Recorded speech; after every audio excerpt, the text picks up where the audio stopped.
if you think so. I was going to put them on the floor. Oh. All right, everybody, I am live again. Nice to see you all. I'm going to do the usual format where I just chat a bunch of pointless waffle for a while, and that gives everybody time to sign on. So I think there was about anywhere from 20 to 90 people watching last time. So thanks very much, everybody. Really appreciate it, and hopefully give you something to smile about in this sort of kind of slightly dangerous, worrying time.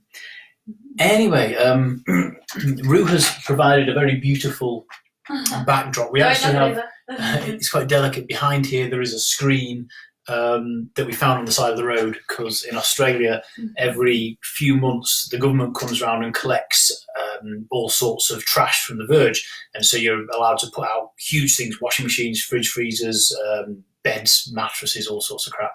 And scavenging is encouraged, so we tend to go around and grab a few bits and pieces, and we almost always end up regretting it. Last time we went, I was actually drunk, which wasn't brilliant, but we were on the way home from the pub. The last time we went to the pub before the lockdown, and we were just walking down the road, and there was all this amazing stuff, as there always is. It's dark, and you just see piles of mysterious objects by the side of the road, and you know that you can just have any of them. You can take whatever you want. Wood, you can burn it, you can do anything you want. So it's very, very alluring. So we ended up with, I think it's a dressing screen. It's like wrought iron screen with like fabric on it, and but it's white. We don't do white. I kept it for a while, and then it got shoved in the shed, because it was now waiting, going out on the next verge clearance when we get to put stuff out.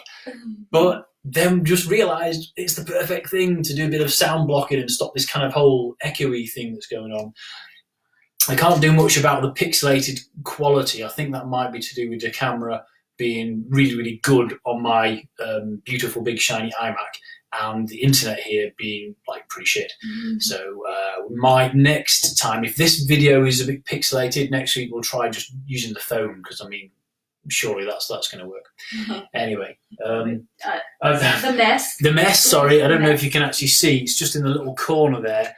But this is I've been playing Lego. I've actually had a day off to celebrate sort of having the big free sale on that bear finished, and we gave away 13,500 or 12,500? 12,500 copies, and brilliant. And book sales are up as well, which is like an add benefit. We're selling a lot more of like the book 2 and book 3 in the series of the travel books and that. So really, really happy with the way that went. So I was like, do you know what? It's Sunday, gonna have a day off.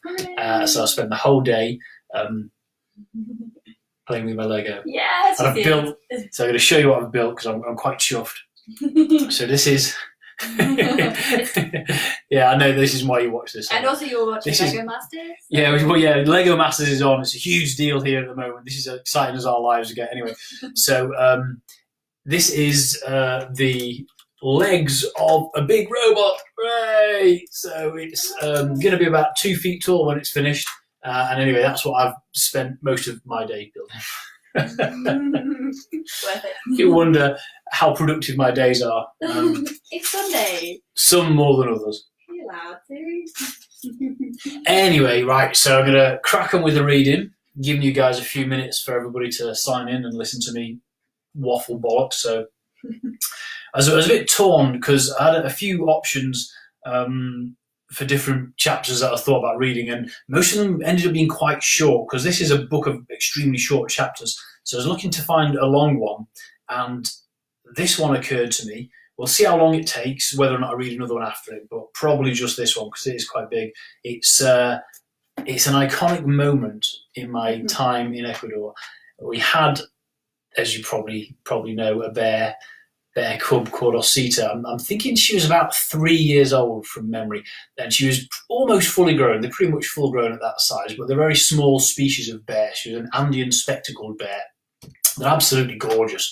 And she was about the size about to the height, she was about the size of an extremely large dog, like the biggest dog you can imagine.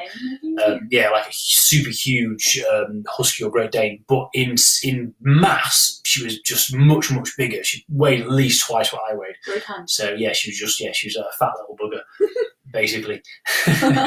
Rotund, love. It's very polite. Yeah. Yes, she was rotund. Big bone. Yes, she was. What's the big bone? Yeah, challenged in some way. No, she was just a fat little git, but she was gorgeous and like a furry battering ram. No. Anyway, she did come close to escaping on a number of occasions, some of which may have been my fault. And then one day she did actually get out. So this is the story about that, and it was definitely one of the crazier events that happened while I was there. So here we go. It's called Barefaced Cheek. After a fairly lonely weekend, Toby and I were eager to start work again when Monday swung around. It started like any other day. As it happened, it finished like any other day too, but that's not important. The fact is, between those two rather ordinary times, it was not at all like any other day. Well, the morning was different. It was a day with a different morning.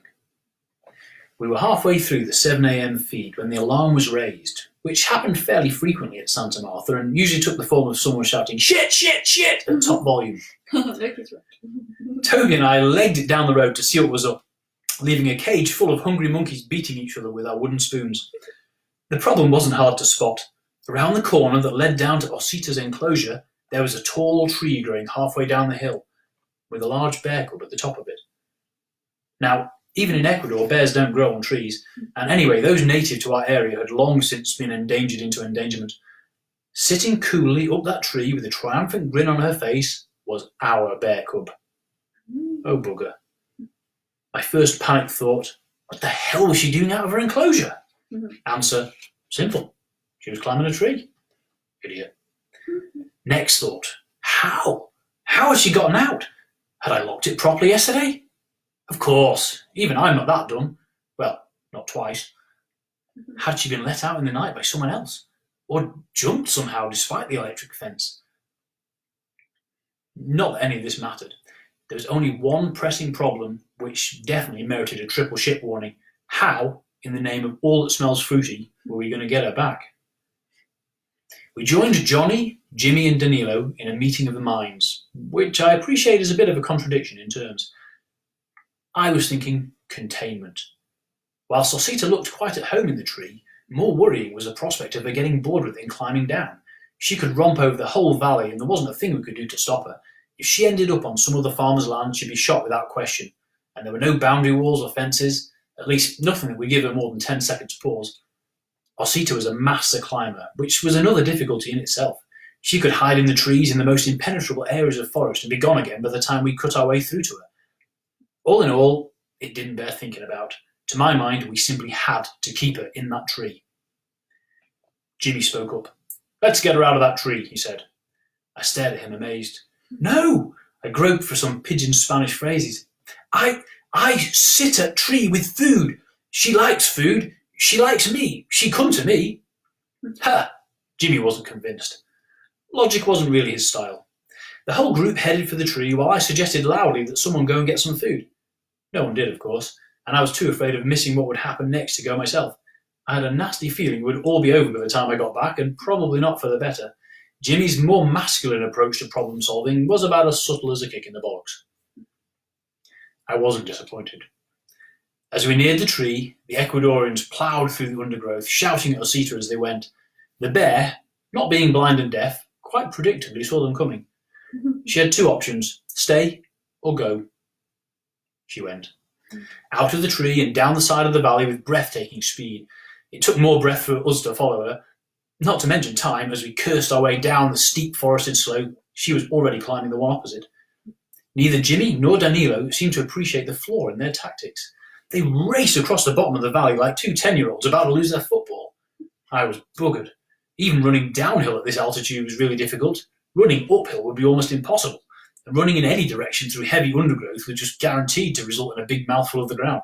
It wasn't like I could help much. Osita had already given the others the slip. She loped along effortlessly, a big dog playing chase in the field.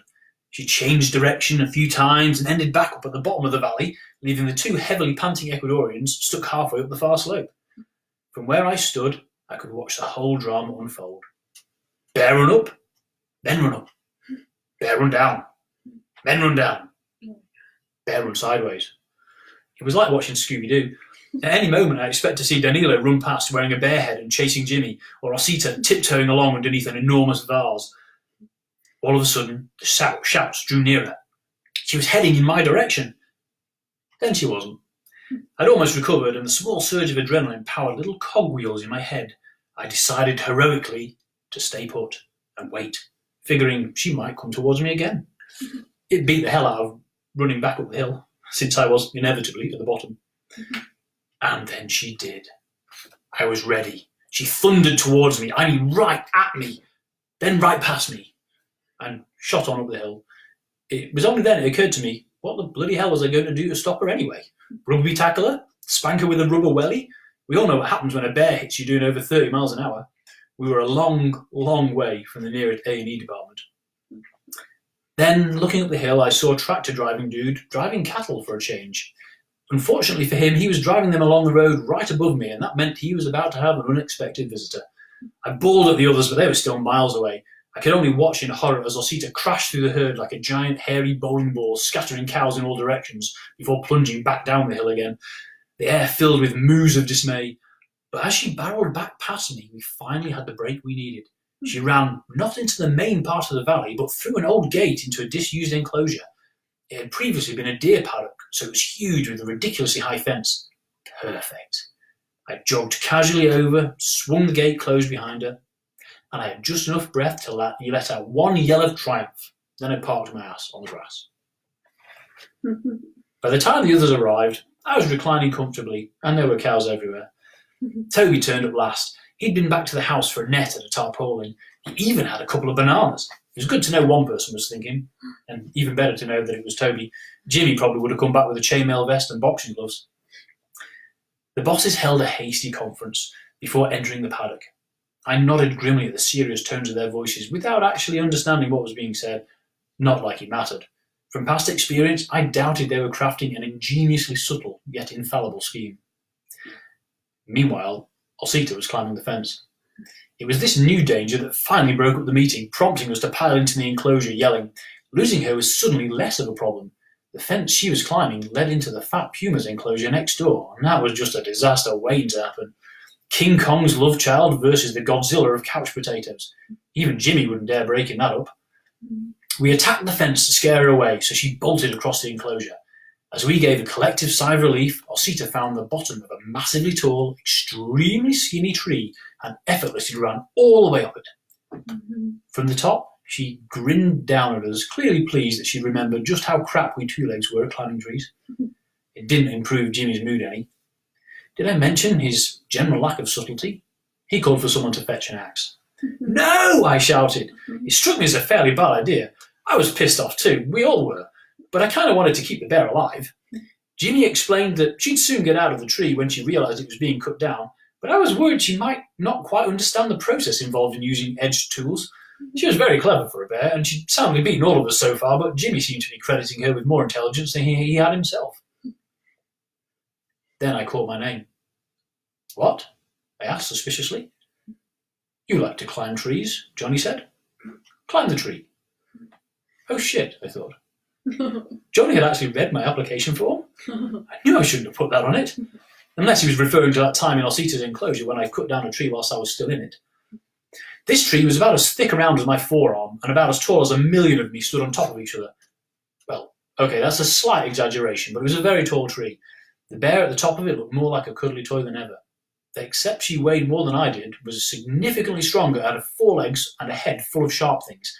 If she did decide to come down, she would have to go through me to do it. I tried not to think too much about this as I stripped off my shoes and socks. Actually, I was thinking about the nettles I was standing in. Must look hard. Must be a man. I took a firm hold of the tree and spiked myself on a bit of sharp bark. Bugger! Then Toby offered me one end of a piece of old rope. He must have brought it from the garage to tie the bear up. For a few seconds, I thought he was expecting me to spontaneously knot up a complete safety harness from scratch or display knowledge of some tribal rope climbing technique. But as I stared in confusion at the grubby rope in my hand, a light bulb pinged on in my head. I'd never felt more like Indiana Jones as, ignoring the oil stains and sawdust, I clamped the rope in my teeth and laid my hands on the bark. And with all the grace of someone who is unbelievably crap at climbing skinny trees, I climbed that skinny tree. About a third of the way up, sore and sweating, I heard a cry from Johnny. I risked a glance down and saw him waving. I was shaking, just about clinging on for dear life, but I'd made it. I'd made it! Okay, tie the rope on there, Toby called. I was glad the bosses didn't speak English. Mm-hmm. Are you fucking kidding me? I growled around clenched teeth and a mouthful of string. I couldn't even take a finger off the now smooth bole of the tree. I needed 2 hands and 2 feet just to stop myself sliding right back down the bugger. But down below, they were clearly waiting for me to do something. How? I'll never know. But I coughed the end of the rope towards one hand, and working entirely with my thumbs, I made a half-assed knot. That was it for me. My sweaty hands slipped, and I slid inelegantly all the way to the ground, straight into the damn nettles. And so began my first ever tug of war with the tree. 4 people pulling backwards and forwards on the rope while the boss called out the timing. Pull! Pull! Johnny shouted. We pulled. The tree shook, and the bear grinned down at all of us, obviously delighted with this new game. It wasn't long before we gave up. It had been a good idea, but the bear had yet again bested us. She was just better at holding on to a wobbly tree than we were at wobbling it.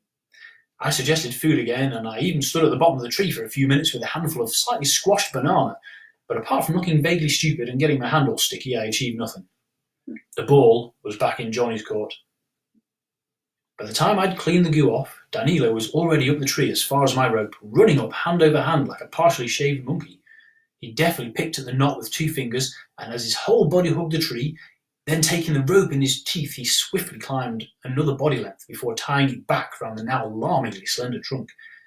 I have to say, I was really impressed. I half expected him to grab the free end of the rope, bellow in triumph, and swing out of the tree on it. In fact, he also slid down, without substantially more control than me. I guess it just isn't possible to look skillful while sliding out of the skinny tree. So the rope was ready again.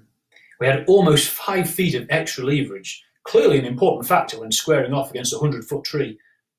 But this time, even Johnny was lending a hand as we tried our latest scheme from the great minds that brought you Chase the Bear and the ever-popular sequel, Chase Us Some More.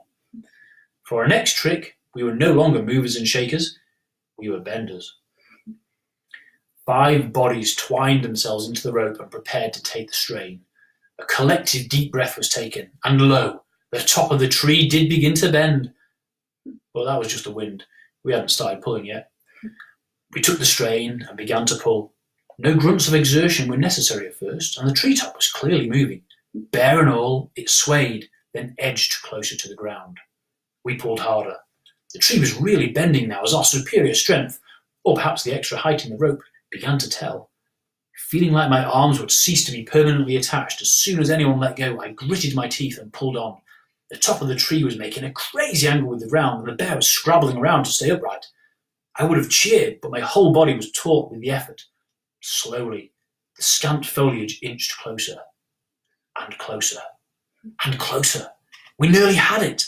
All of us were at maximum effort, 5 grown men throwing their entire weight onto this rope. So very close.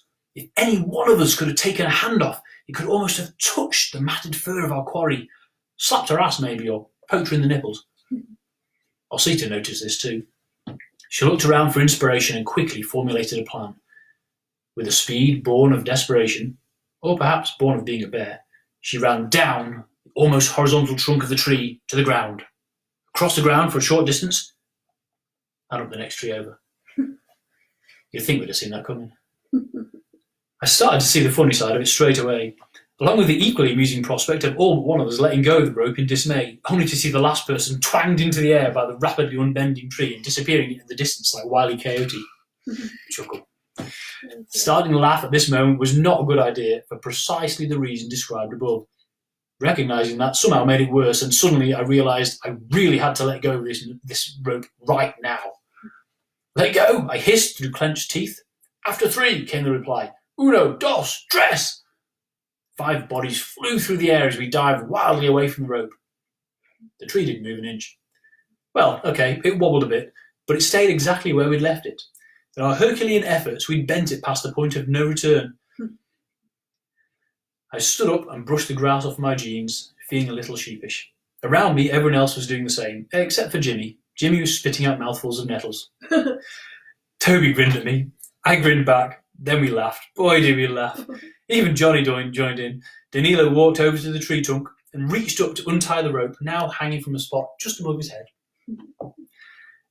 And still there was the problem of the bear. The tree she currently occupied was just a little taller than the one she'd recently vacated. Bending it was clearly not the answer. I could really see only two options. Either sit at the base of the tree and wait, or wait while sitting at the base of the tree. Johnny had other ideas. He gathered a handful of small stones and started to throw them at the bear. I figured he'd give up soon as his aim was tragic. But he didn't give up. He just threw bigger rocks. I was starting to get worried, as a sizable rock to the head could well result in bringing her down rather more quickly than we anticipated. She was awfully high up, and there was no way she'd survive a fall. Killed whilst trying to escape? What was this? A POW camp? Then Johnny connected. A couple of decent boulders bounced off her ass in quick succession, and just as I decided to make my complaint more vocal, she decided that discretion was indeed the better part of valour, and abandoned the skinny tree, looking annoyingly skillful as she did it. The chase was back on. It was time to start being clever. Nah, who am I trying to kid? It was time for a bit more chasing around the enclosure with no plan or strategy. About 3/4 of an hour later, with still no sign of the bear tiring, then it was time to be clever. The only problem being that no one had any particularly clever ideas at the moment. Chase her with the tarp and the net, throw them over her and capture her? Wow, good plan. Let's try that. Again. The bear was not only outrunning us, she was outwitting us. It was my laziness that saved the day. Instead of following the bear back down the paddock for the umpteenth time, I just stayed where I was, gasping for breath. So when she made a break from her pursuers and ran straight towards me, I held my ground, causing her to veer back. She was surrounded. The net was thrown and missed. Then, as if by magic, but in fact by the actions of a midget with a bad moustache, the tarpaulin sailed through the air. Jimmy had made a clean throw, and more by design than luck, as he assured us later, it settled completely over her. Score! Johnny grabbed her back legs and got a sliced forearm in the process. I grabbed her around the waist, as this seemed the furthest from all the sharp bits, and Toby tried to capture her head. This was a mistake. She bit a large chunk out of Toby's palm. I couldn't see the extent of the damage, as I was too busy trying to avoid a similar fate. Johnny was shouting at me to watch, as she could easily turn her head and take a chunk of me. Then Jimmy managed to grab a hold of her nose, and suddenly it was all over. Well, there were a couple of times when she managed to struggle to her feet and drag all of us along a bit, all frantically holding on until we got our weight back on top of her and forced her down again. Eventually, after about 100 cries of "Cuidado!", Jimmy and Danilo got the rope around her as I pinned her to the ground. They passed it around her again and again and quickly fashioned a harness, sort of like you might buy for a really big dog. And the count of tres! Once more we all abandoned Bear, leaving her cunningly leashed and Jimmy alone on the end of the rope. He looked remarkably composed, considering. Osita seemed to have chilled out a bit during her time underneath a pile of people. Perhaps all she really wanted was a hug. In any case, she was now ready to go home. Jimmy still held the lead, and I walked beside her with a leafy branch, shaking it in front of her and tapping her nose with it whenever she tried to leg it into the trees lining the road, which is roughly every 30 seconds. We passed her enclosure, Johnny having decided to rehouse her until we could find out how she escaped, and walked back up the main house in a surprisingly calmed manner.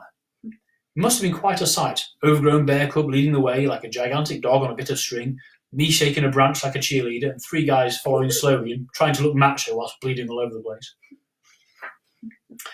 What a morning. And it was still only 10 a.m. The rest of the day, thankfully, was fairly quiet. I could just picture you all racing around like an episode of Scooby-Doo. Someone asked if you'd be Shaggy. Yeah. Was that before or after you got your head shaved? This was after Toby tricked me to get my head shaved, so but it looked pretty rough, it has to be said. So. Alrighty. So what I'll do then, I was only took 20 minutes, got away with it, so I'm just going to quickly dig into the content. I'll do the other one I was going to do, which is well, you'll see. Here's a clue. It's called shocking behaviour. Shocking. Oh, I like this one. It's not terribly long, this one, so don't worry, guys. I won't keep you up. That's not 3 a.m. for them. No, that's true. It's only 2:26 a.m. for us, so we're okay at the moment. Loads of time. Happy days. Okay, so this chapter didn't immediately follow on from the next one. It still features Osita, the Andean spectacled bear cub. We housed her in a different enclosure for a little while. We'd been told that we had a wolf coming, and the cage that we used that we were going to house the wolf in previously housed these quatamundis, which are these gorgeous little things like anteaters with big long bendy noses, super cute, and they had a habit of burrowing down and tunneling out underneath it. So we dug loads of wire mesh into all around the edges of the enclosure to stop this. And that was our first thought when we heard that a wolf was coming. We're like, well, that's just going to dig out of anything. So we evicted the quatamundis, put them somewhere else, and reinforced the wolf cage. And we reinforced it like 6 ways from Christmas. We dug down over a metre and put huge amounts of wire mesh all the way around, backfilled it with and stamped it really good. Anyway, we basically made it like Fort Knox. And then when the wolf showed up, it was actually a fox, and it was about this big. It would have fit in a decent sized handbag, and it was wet when it showed up, so its fur was all bedraggled, and it looked even smaller. I think its body was like not much bigger than the size of like a chipmunk. Yeah, a chipmunk, because he's tiny, and it was hilarious because we had this bomb-proof cage. And we're like, yeah. So, but anyway, the fox went in there and was quite happy. And then when Osita escaped, we were like, what the hell are we going to do with Osita now? Because she's obviously figured out how to get out of her enclosure, so we can't just put her back in. So we evicted the fox, put that in a different cage, and put Osita in the incredibly super fortified cage, which was very small, but was okay for now. So she stayed there. Amusingly enough, the fox was put in a less secure cage from which it escaped, and was occasionally seen again, roaming randomly around the grounds. But he had quite a happy life, I think. Anyway, so we eventually decided to return Osita to a proper enclosure, and this is that story. Shocking behaviour. On the day we were due to return Osita to a proper enclosure, Leonardo the vet arrived bright and early. He decided to weigh and measure her as part of his ongoing monitoring of her development, and to give her a few precautionary shots. The darting was routine, as Osita knew him well. He didn't even have to use his primitive-looking trank gun. We took her in the back of Johnny's truck, slowly, and it took 6 of us at full capacity to carry her in a sling made of tarpaulins and blankets. We deposited the sleeping bear just inside her enclosure. Leonardo immediately grabbed his gear to check her vital signs, and the rest of us scurried around trying to make her feel comfortable. Johnny stood back from the chaos, presumably thinking deep thoughts, as his eyes roamed the perimeter of the enclosure. With all hands on the bear, I was feeling a bit surplus to requirements, so I took the opportunity to wheedle a few answers out of him. If knowledge is power, there could be no doubt about who held both, and Johnny was not big on sharing. I should have known it would not end well. So, was the electric fence broken then? I asked.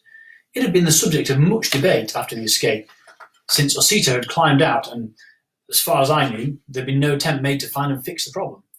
The fence no longer gave off its ominous clicking. Had she known? Or had she managed to jump from one of the trees in spite of our earlier attempts to reduce them? I don't know if it's broken, Johnny told me. This is what we must find out. See, I agreed. But how? He grinned at me. Easy. Touch it. I laughed at the joke. Johnny smiled and beckoned me towards the fence. He was serious. Chooch, I swore. You touch it. Johnny roared with laughter. I loved to surprise him, and vulgarity was rather more likely to do it than dazzling him with my expanding vocabulary. It didn't sway him from his plan, though. Touch it there, he gestured. No way. You can do it, he told me. Be a man.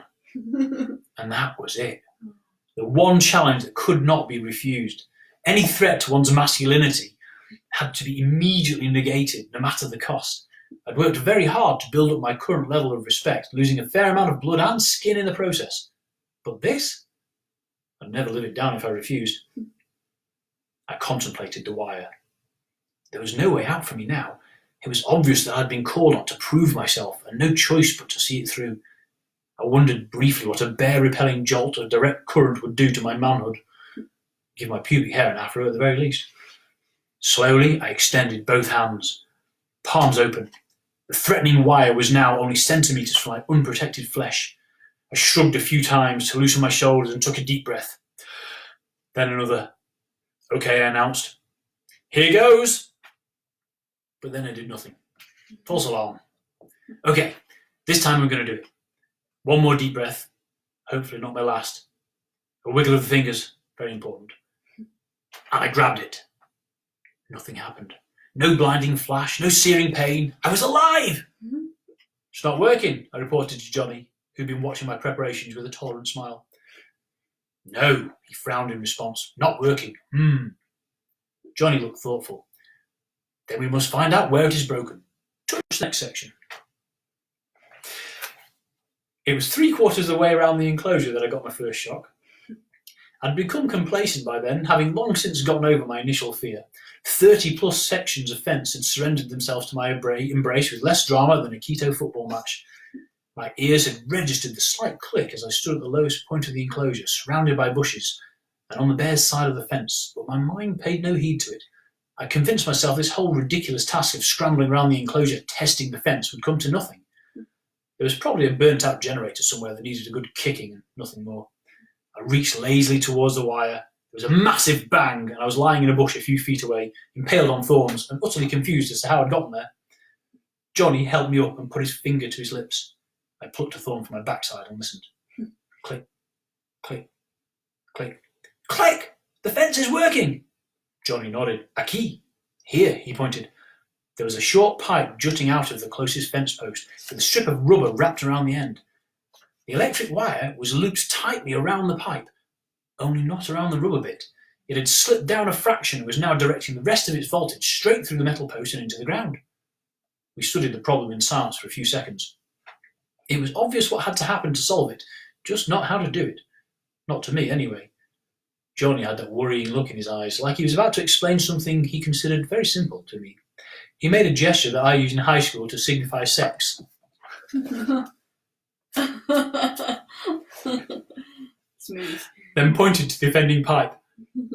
There really was no need for any more graphic illustration. The horror of what was expected from me was already sinking in. I felt the blood drain from my face. Can't you turn it off? I almost pleaded. No, but it's okay. Be strong, huh? But why? Why can't you turn the power off? Because the power, it comes straight from my house. From the house. From Johnny's house. So it was wired into the mains. Holy shit! Big, grande electricidad. No problemo, he soothed. Stand on one foot. He pantomimed to aid the translation, but it wasn't the translation I had a problem with. Uno pie? I struggled to put my amazement into words. Matar, mato. I couldn't quite conjugate the verb to death, which was surprising given how long I'd been at Santa Martha. Quiere matarme, I finally came up with. Literally, you want to kill me? Johnny laughed and waved a hand vaguely. It's okay. Stand on one foot. You have rubber boots. I looked down at my wellies doubtfully. I had a feeling this wasn't going to end well. 1 foot, I muttered as I turned to face the wire. It clicked maliciously at me. No amount of deep breathing was going to help me this time, so as Johnny urged me along, giving constant advice from just behind my left shoulder like a biblical devil, I fixed the electric fence. I held the dead end, hauling on it to give sufficient slack, then coaxed the wire loop back over the rubber strip. Bang! A flash accompanied my return to the thorn bush this time, as did a string of 4-letter words in a selection of languages. Let go more quickly, was Johnny's suggestion. Of course, the instant the wire became insulated from the fence post, the fence was effectively fixed, leaving me holding it. The wire had, of course, slipped back off the rubber as I flew backwards, putting us back to square one. Quickly! Johnny reminded as I lifted one welly boot off the ground and reached for the fence again. It was a long, long time before that fence was fixed. I was so dazed I could hardly remember what was going on around me. Time and again I'd looped that wire, sometimes letting go too quickly, sometimes holding on far too long. Eventually, there came a time that it stayed. Finished, I reported to Johnny, and I didn't just mean the job. I swear there was smoke rising from my boots. Together we trudged back up the paddock to the gate. The Irish girls were helping Leonardo pack up his gear. They'd obviously spent most of the morning refilling the pond, since Alcida's last act of defiance before escaping had been to cunningly extract the latest plug Toby had fashioned. Scraps of rag balled up in plastic shopping bags had been pushed back into the outlet pipe and seemed to be holding for now, though once the bear was back to normal, it was only a matter of time before she managed to fish it out. Again. It was a good job we loved her so much. Toby was still checking her progress as she tried to groggily sit up. "How is the chubby monster?" I asked him. "Good, mate, good. What have you been up to?" We fixed the electric fence." My weary sarcasm must have alerted him. Nice one, mate." He eyed me for a few seconds. "You all right?" "Just ready to lie down," I told him. He clapped me on the back and turned to follow me up the hill. "You look fried, mate." And that's that one. Oh, mate. How did I survive? That was definitely the craziest of all the series of events. I have absolutely no idea how that happened, how I fixed it, why. They would just say that it began. I think the very first time I even picked up a machete was the first time I was told to be a man. When Jimmy probably cut down a tree in front of me with the machete and said, "Like that," and then handed me a machete.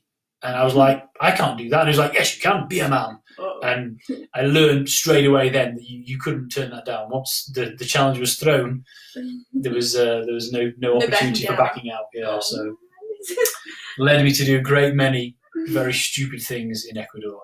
And probably since, to be quite honest, but these days not too many people know to challenge me that way. And there are no Ecuadorians around to make me feel bad about turning down a challenge. Anyway, I will leave it there because we've now been 36 minutes. I'm going to try and keep these to about half an hour because, you don't want to listen to me waffle on for much longer than that, do you? But they do. And my voice starts to go. I'll take one swig from my not booze bottle of water. I have to say it every time because we always get comments, people going, "Oh my God, are you drinking neat vodka?" And I'm like, well, yes, but not now. Perhaps earlier. Was it earlier? It is Sunday. Day off. Sunday, drinking and playing Lego. That's how I roll. That's my Sunday. It's been a good Sunday. Yeah. So I will leave it till next week. Hopefully I'll have some more exciting news for you by next week. I have the first set of missing chapters of That Bear at My Pants are now being given out to anybody who joins my mailing list from now on. And so anybody who was already on my mailing list, I'm going to email those to them. I only send out an email about once a month because I'm incredibly lazy. So I've got another couple of weeks for one's due. So when that happens, everyone who's currently on my mailing list will get the chapters. But I'll post them up on Facebook and stuff. So anyone who wants can grab them. And tomorrow's job is to edit the next set. So I have a whole other tranche because there were like 30 chapters plus to cut out. So I think I've salvaged about 20 halfway decent ones and run them together. And then there's some that I found from the next book and even a few from Kamikaze Kangaroos. Yay. So I'll be working on those in the near future. Yes. So more on that to come. Anyway, that's it for me for now. So thank you very much. Really appreciate you guys all tuning in and I hope you have a lovely time. Thank you, everyone. For the next week. Don't stress yourselves out too much. Try and enjoy life. Stay safe. Enjoy the sunshine. Yeah. Look after yourselves, everybody. See you later.